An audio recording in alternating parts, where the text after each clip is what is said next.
A few days ago, I was asked a very interesting question. How much do I think J.K. Rowling is making off of Hogwarts Legacy? How much is she getting per sale, or has she already been paid for the work? And this question caught me off guard, but it was intriguing, and it really created a mystery. And so I decided to go down a rabbit hole and get you guys this information. And so I thought I'd share with you guys my research, and it opened up a whole other type of conversation that I hope this video provides some value to your day, that you get something really good out of it. So hello everyone, and welcome to my channel. My name is Brian if you're new around here, and if you're a returning subscriber, welcome back, you magnificent legend.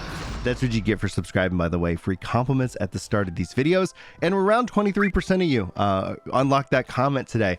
And I'm working towards to see if we can't maybe push that up to 50% of those who watch my videos are subscribed. So welcome in everybody, regardless of your subscription status. I appreciate you for being here. But first and foremost, it's important to state this because this is stated in every article, everything online. J.K. Rowling is not directly involved with Hogwarts Legacy, but here's where things get interesting. No matter what, she averages around $50 million each year off this franchise alone, and that seems to kind of bounce up and down a little bit at that pace. Now, it's also estimated that she's already made $1 billion off of Harry Potter. She still owns it, and I'm going to tell you this hands down. Disney's in the corner, just waiting to try and jump on it. Disney's been trying to acquire Harry Potter for a very, very long time.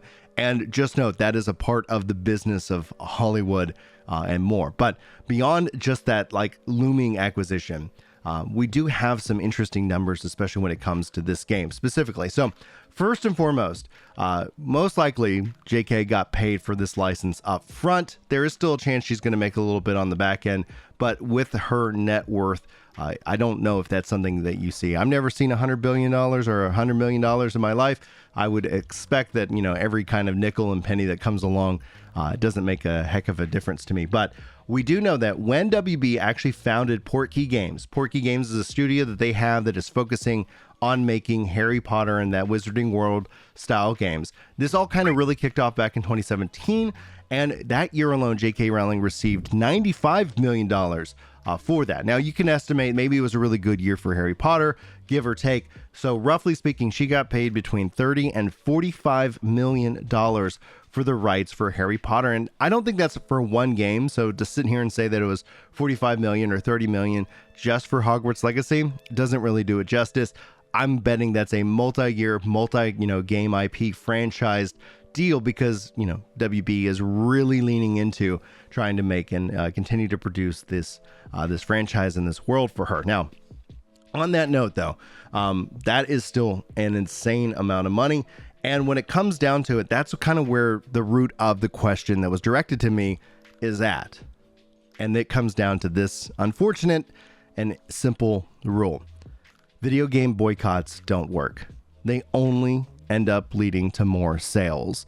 And I'm going to show it to you guys here with a little bit of evidence. Now, Eric Switzer from The Gamer, he said this, and we're going to go through his full quote, and then we're going to talk about it a little bit from some other sources. He says, "This isn't the only boycott conversation the gaming community has had in recent memory. A similar debate spawned around the Activision Blizzard lawsuit and provoked many to call for a boycott of Diablo 2 Resurrected. The arguments made then were largely the same as the arguments being made now. We undoubtedly have the exact same conversation again and again with Hogwarts Legacy, Overwatch 2, Diablo 4, when those games all come out. And most of those, Overwatch 2 has been released. Now, the discourse is circular and unending, but I've arrived at a position that has the power to free us all from spending the rest of our lives fighting the same social media battle every time a company or person in games does something to compromise the ethics of their work. Here it is. Boycotts don't work, but you still have a moral imperative to oppose harm when you see it." Now, he continues, "It may not be the most satisfying conclusion, but it's true. Video game boycotts have never and will never work, and we have decades of evidence to prove it. Modern Warfare 2, Left 4 Dead 2, The Wind Waker, Pokemon Sword and Shield were all embroiled in boycott movements before release, and each and every one of them were major commercial successes. The problem is twofold. First, gamers aren't just particularly good at following through on boycotts, and second, the global gaming community has grown way too big to support collective action. Even if hundreds of thousands of people were so mad about Dexit that they were willing to boycott Sword and Shield, millions of other players either didn't know or didn't care enough about the issue and bought the games anyway. there's a third pillar here, and it's that all that boycott and more just leads to more marketing. Most likely, and I estimate that Hogwarts Legacy is actually going to generate hundreds, if not, multiple hundred, like $250 million of free marketing over the course of the next couple weeks alone. But let's go ahead and talk about why. Now, I mean no offense by this, but maybe we'll see if this proves it for you. I mean no offense by this line, but I'm actually dyslexic. I'm hyper dyslexic. And I've always seen the word giblet when anybody is ever talking about the LGBTQ and the different letters there. The reason I say it slowly is because I'm dyslexic. I trip up over it. Every time I see those letters, I always see the word giblet. And maybe that offends you. And most likely what that will do is, if it does, let me apologize, but it probably already has you typing in the comments. It probably already had you hit the dislike button. There is a compelling nature that social media has in each and every one of us that has us drawn into these kind of actions. And those actions then reward the people then making the statement. And that is exactly what is happening here. Now, to quote a comedian, Ryan Long, he says this. And the trans stuff, you got to talk about the trans stuff. That's the only way to get press. But that's the system. That's the new system. That's how you have to do it. Jews used to run the media, not anymore. Caught slipping, Jews. Now, I find that particularly funny, but there is such a grain of truth in it that through this issue, and it could be any other issue for any other people, but this in and of itself is something that just is social media kerosene. It lights people on fire. It gets people talking. And that essentially then has anybody who disagrees with that mindset also talking and also moving. And so you have these two, opposing forces, and it takes away our true power. Because the reality is, for the most part in all life, that we would probably agree on 95, if not 99% of the things that are happening. Everybody, for the most part, wants the world to be a better place, to be more equitable, to have these conversations. But social media hijacks that. It hijacks some of our, brains, and it does it for profit. It does it to essentially profit up these multi-trillion-dollar companies and keeps us from actually demanding change, from actually coming together and discussing the issues and reaching, like human connections and, the option to practice empathy. Like, these are the things that social media steals for us because it's all about that profit. And it's interesting because social media in and of itself, what we see time and time again, isn't very profitable. They were propped up by absolutely bottom barrel, basically free money for the longest time. So maybe there is hope. Maybe things will change in the end. But to kind of build off of that, because that's something that really kind of rings true to me as a stand-up comedian myself.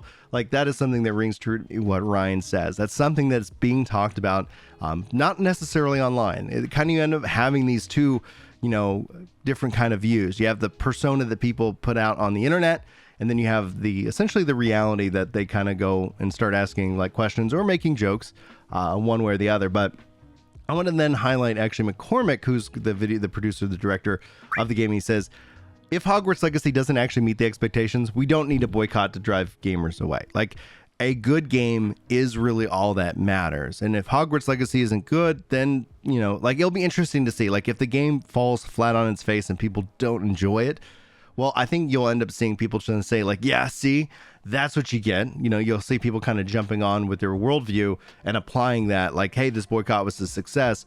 But most likely what this boycott, like I said, is going to do, it's going to generate $200 million worth of free advertising. It will hit a lot of the different talking points. You will see more people talk about it that normally don't talk about games. And that's only going to put out that this game is out to the vast majority of people who aren't either in the 10% camps. And when I talk about the 10% camps, that's the hyper engaged and the hyper anti-engaged, right? Like, generally speaking, the majority of gamers fall into that 80% of like, it's a fun game. I'm just here to play games. This is how I relax. This is how I disconnect from the world.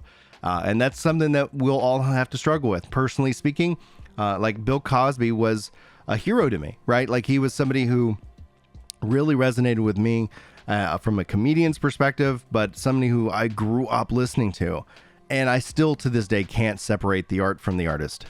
And that is something that is, I think, tragic and hard. And so back to, Eric's comment is that You know, if you feel that you have to take a, you know, that you need a boycott, that's great. My advice would be, if you share it on social media, you're only advertising the game. So it's kind of like, there's that weird juxtaposition that's happening in that regards. And I kind of call this out a little bit because if you guys have ever seen Joseph Gordon-Levitt speak, he talks about these machines being attention-driven machines. Let's let him wrap up this video with this clip. If we're going to talk about the perils of creativity becoming a means to get attention, then we have to talk about the attention-driven business model of today's big social media companies. Right? Okay.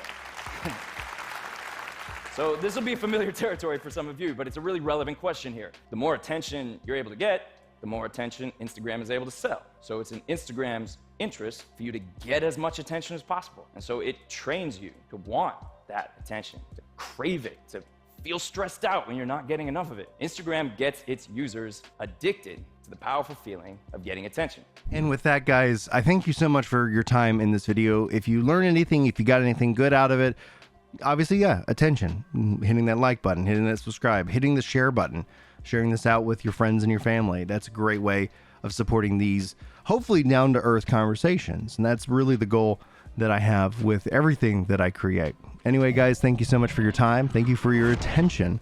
And I wish you guys all the best. Love you very much. And hopefully I'll see you in the next video. But until then, take care.